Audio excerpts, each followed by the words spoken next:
Why do you think, as a history major, that I would seriously want to follow Christ? That the vast majority of primary sources throughout the history of the entire human race are largely incorrect. We'll sit right over there on that table afterwards, and then you read the gospel and I'll read that document, and we'll talk about why we think what we think. Cliffe debates a history student who challenges the idea that Jesus is God, arguing the lack of historical evidence. Together, they examine the reliability of primary sources, the resurrection, and what history truly reveals about Jesus. Was he just a moral teacher, or is there proof that he was divine? Which perspective resonates with you? Share your thoughts in the comments. Now let's dive in. Don't really know what I like or dislike, or my beliefs about God, religion, etc. However, I am a history major, Good. and I am fascinated by the various cultures and beliefs across the world. And I've studied and I've looked at a multitude of religions, societies, various sects, etc. Yep. And truth be told, I haven't gone in depth about most of them. Yep. And a lot of them seem quite similar. For example, which sect of Christianity are you a part of? Like Catholic, Presbyterian, Baptist? I am not any part of any sect. I'm a follower of Jesus Christ. And I connect with a lot of Catholics and a lot of Protestants in terms of sharing that faith, but I am not part of a sect. Okay. I'm a follower of Jesus Christ. Okay. Now, why, as an historian, you're a history major?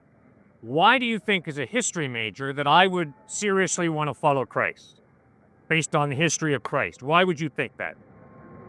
Oh, it's a good question. I think there's a multitude of answers involved. I mean, perhaps your parents were Christians and raised you to be that way. Perhaps you had individual life experiences which drove you to follow the various beliefs you had. Maybe it was because the God, if there is one, communicated those ideas with you and revealed himself to you in a sense. Or maybe it's because you come throughout your variety of life experiences to understand your perspective of God from your perspective. Truth be told, I don't know, because I, as well, don't know you and just met you. Hey, but wait a second, Jacob. I appreciate your honesty, but you evaded my question.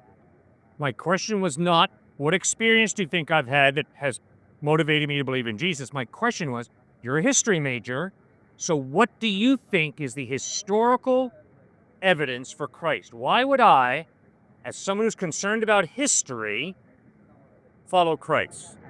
So that's two questions. Let me answer the first one. Yeah. Do I think is the historical evidence for Christ? Well, Yes. there is. I think he's a real person. Whether or not he was actually the son of God is, up to question. I Yes. can't really say, nor do I think anyone can. Now, as to the second question, why do you follow Christ, or why would you? Historically. Historically, well, I would say historically, following any religion, whether it be that of Jesus Christ, Islam, Zoroastrianism, Bahaism, etc., primarily as a manner of social control, but also as a means of community, binding people together, whether it's through a religion, a shared set of values, of culture. Humans have always found larger-than-life reasons to bind themselves together, and I think that is largely, to many extents, a good thing. The societies and the social stability that has created has allowed us to build everything that's around us. Whether or not that's correct or not is, well, something I can't really answer. But my question to you is that throughout all of human history, we have created a plethora of these social beliefs and values, religions, cultures, etc. Take the holy Vedic texts in India, for example, Confucianism in China, Yeah. all of the various smaller individual tribal beliefs in the density of the Amazon jungle. Come on, Jacob. Jacob, come on. Stick with the issue. History. History. What is the historical reason that any thinking human being would follow Christ, would trust in Christ? Because of the social control and stability it provides, and pre-industrial. It's not history. What's the historical evidence that points to Jesus Christ being a reliable object for someone to put their faith in? What's the historical evidence? Historically, Jesus said, I'm going to die. 3 days later, I'm going to rise from the dead. Sure. Now, did he pull it off? Good question. The historical evidence is that 3 days after he died, he rose from the dead. That is a very good historical reason to believe in Jesus Christ. at taken at face value, you're completely and utterly correct. The records say that 3 days after Jesus died, he rose up. Are they correct? I don't know. Historical records say a vast majority of things. I would confess that the vast majority of primary sources throughout the history of the entire human race are largely incorrect. Uh-huh. Yeah. So how do you determine what is correct, Jacob? Well, that's a good question. I think as a history major, that is the most important question to answer. Good. So would you answer it for me, please? How do you determine what's historically correct? Well, for one, you do have to look at primary sources and deduce from it what is myth, what is legend, as well as taking a look at a variety of factors from just our modern times looking back, archaeology, studying various bones and records, various temples, cross-examining various historical sources throughout multiple religions to pinpoint an accurate answer. And do I think that has allowed us to determine whether or not Jesus Christ did in fact rise up after 3 days? No, I do not. Why do you think it has? Well, you raised 4 great tests. First of all, you go to primary sources. Very good, Jacob. They're teaching you well here at UT. Whenever you want to study history, you better go to primary sources.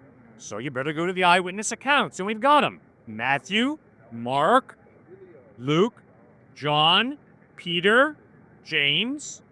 Eyewitness accounts written in the 1st century. Primary source documents. Not only that, Jacob, we have non-Christians who didn't believe in Christ writing about Jesus. Who would they be? Josephus, Tacitus, a Roman historian, Suetonius, a Roman senator who wrote about Jesus, Marabar Serapion, a Syrian philosopher who writes a letter right after 73 AD to his son. And in this letter, Marabar Serapion writes about the crucifixion of Jesus. Then you've got Pliny the Younger, a ruler in the Roman Empire, writing about Jesus as an historical person. So you as a history major here at UT understand the importance of primary sources in finding out whether someone is historically reliable or not. Secondly, you mentioned what? Archaeology. If the Gospels talk about the island of Atlantis out in the ocean that none of us can verify, we're going to be skeptical. We're going to say, time out, no archaeological evidence that the island of Atlantis exists. That's not what we read about in the Gospels. In the Gospels, we read about Galilee, Bethlehem, Nazareth, Rome, Jerusalem, archaeologically verifiable places. So you see, Jacob, the evidence is that historically we have a very accurate record of what Jesus did, what he said, how he died, and how he rose from the dead. That's exciting, Jacob. Wouldn't you be interested in checking that out further? Really? Well, you see, you've just done a very smart thing debate-wise. I was also a debate in high school. I never did debate, so. But you see, you didn't really answer my question. Of course I did. You asked a historical question, I answered you historically. But you said, let me see, what I'm asking here is what is the foolproof evidence that Jesus did rise from the dead? Now, you mentioned several authors or several historians that wrote about Jesus, didn't really say what they wrote about or explained why they're verifiable. And then you mentioned several locations in the Bible that were written down that can be archaeologically verified, such as Galilee, Jerusalem, etc. Yeah. So, yeah, Jesus was real. He was seen as a Messiah. He was a very well-spoken and significant individual, and he did, in fact, do those things in locations that were historically, tested and that were historically there. Good. But there's something missing there, isn't it? What's missing? The connection between that and the actual evidence of Jesus rising up from the dead. Now, sure, we can have historical records, historians from the time, etc., saying this figure, my God, he rose up from the dead. My God. But is that all we need? You told me the location of several major biblically significant locations, Galilee, Jerusalem, etc., in response to my arguments about archaeology, which was only 2 or 4 of my points, but I'll go that in the future. But what exactly the connection between those locations and the archaeological evidence that Jesus rose from the dead? There's no archaeological evidence that Jesus rose from the dead. The archaeological evidence is that the Gospels of Matthew, Mark, Luke, and John are historically reliable documents. That was my point. Because they said the locations of areas that we know exist? Sure. Because I mean, every major religious text does that as well. No, We look at the Quran. you should not take my interpretation. You should be intellectually open-minded and honest enough to get the Gospels of Matthew, Mark, Luke, and John and read them for yourself. Do not take it from me. Read them for yourself, and if you as a history major here at UT have a question about are these documents historically reliable, then Jacob, you've got to do something that I don't think you've done yet. At least you haven't told me, because I've asked you repeatedly this question. How do you determine whether any document is historically reliable? I do it by 4 tests. I hope you have some tests as a history major that you use on any document to determine whether the document is historically reliable or not. So what are your tests, Jacob? Borderline tests? Well, yeah. First, you have to read the historical document.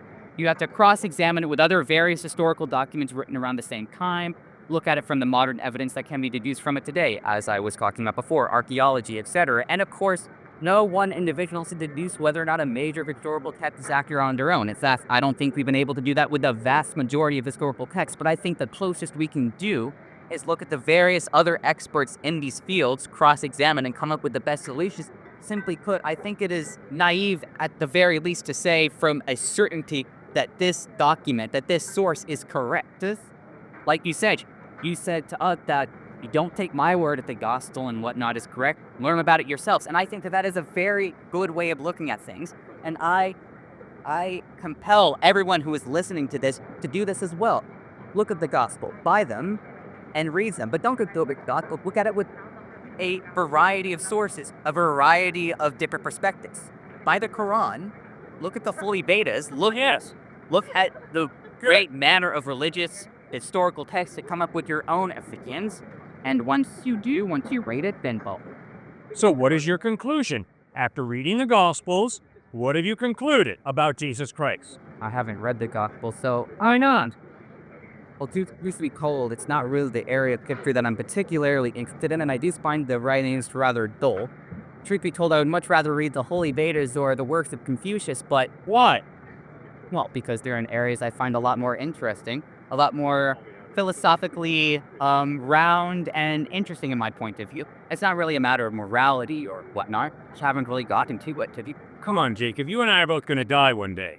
Jesus Christ died and rose from the dead, supposedly.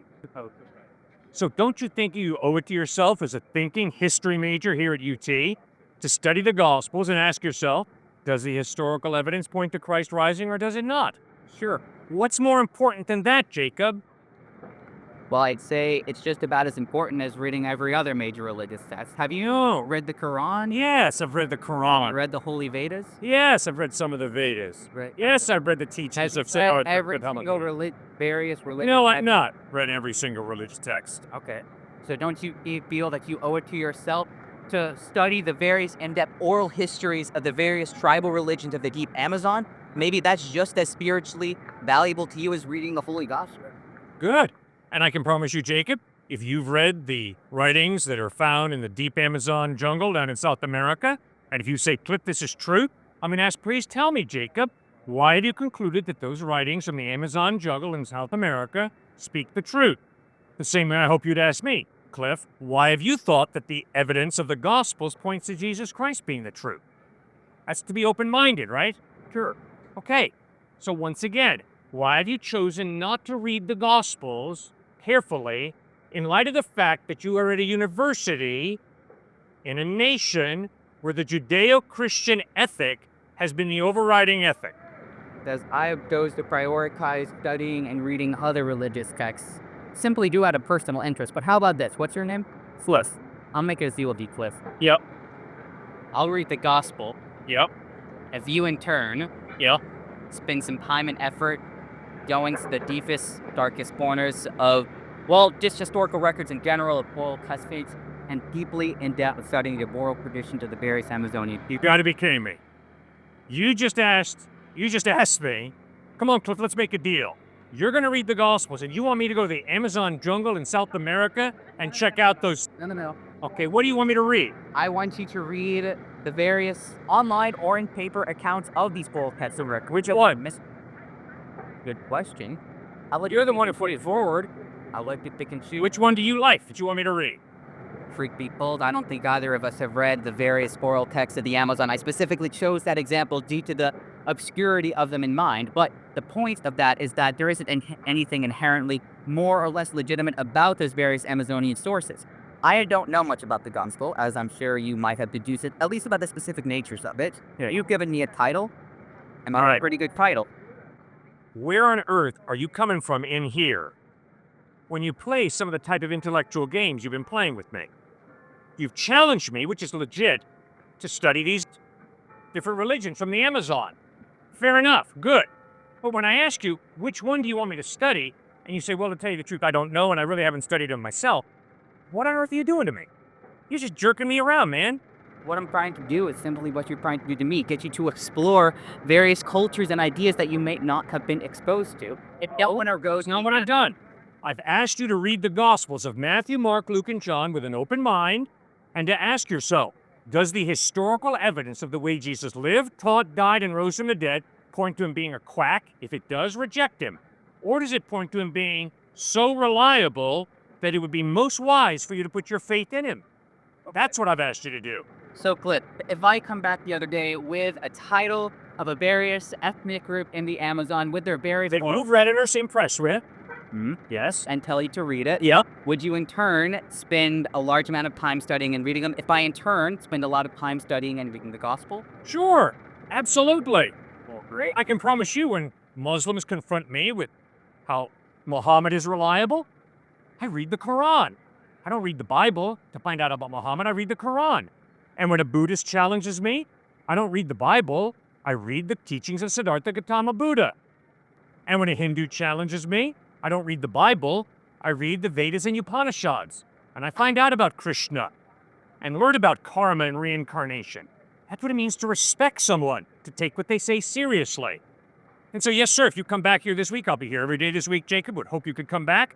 And if you come up to me with a document that and you say, Cliff, I've read this, it seems to be that this is true, I'll read as much as I can. We'll sit right over there on that table afterwards, and then you read the gospel, and I'll read that document, and we'll talk about why we think what we think. No big deal. All right, man. Good. I'll look forward to seeing you later this week, Jacob.